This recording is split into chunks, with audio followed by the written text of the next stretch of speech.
జగిత్యాల జిల్లా 12,000 చిట్టి డబ్బుల కేసులో నిందితుల అరెస్టు. జగిత్యాల పట్టణం గోవిందపల్లెకు చెందిన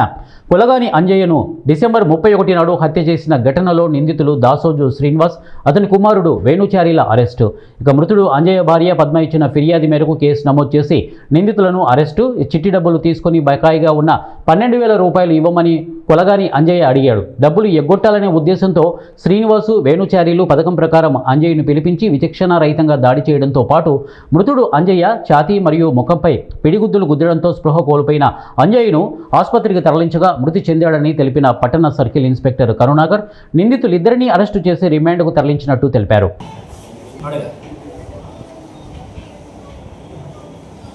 మొన్నటి రోజున అనగా డిసెంబర్ 31, 2025 రోజు సాయంత్రం రోజున జగిత్యాల పట్టణానికి గోవిందపల్లికి చెందిన కులగాని పద్మ భర్త పేరు అంజయ్య అన్న ఆమె ఇచ్చిన ఫిర్యాదు మేరకు తన భర్తను జగిత్యాల పట్టణంకి చెందిన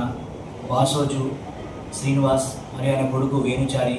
ఇద్దరు కలిసి తన భర్త దగ్గర చిట్టి డబ్బులు ఎత్తుకొని 12,000 రూపాయల చిట్టి డబ్బులు ఇవ్వలేదు అని అడుగుతుంటే చిట్టి డబ్బులు ఎలాగైనా ఎగ్గొట్టాలని ఉద్దేశంతో మరియు తండ్రి కొడుకు ఇద్దరు శ్రీనివాసు, వేణుచారి ఇద్దరు కలిపి కులగాని అంజయ్యను ఆ షాప్ దగ్గరికి పిలిపించి ఎలాగైనా చంపాలనే ఉద్దేశంతో ఇద్దరు పథకం ప్రకారంగా వేసుకున్న ప్రకారం ఇద్దరు కలిసి అక్కడ ఛాతీ పైన, ముఖం పైన పిడుగుతూ బిద్దుతూ ఛాతీ పైన కాళ్ళతో తన్న తర్వాత అక్కడ స్పృహ తప్పి పడిపోగా వెంటనే ఇద్దరు అది చనిపోయిన అనుకొని అక్కడి నుంచి పారిపోయారు. కులగాని అంజయ్య భార్య పద్మ ఇచ్చిన ఫిర్యాదు మేరకు BNS సెక్షన్ కింద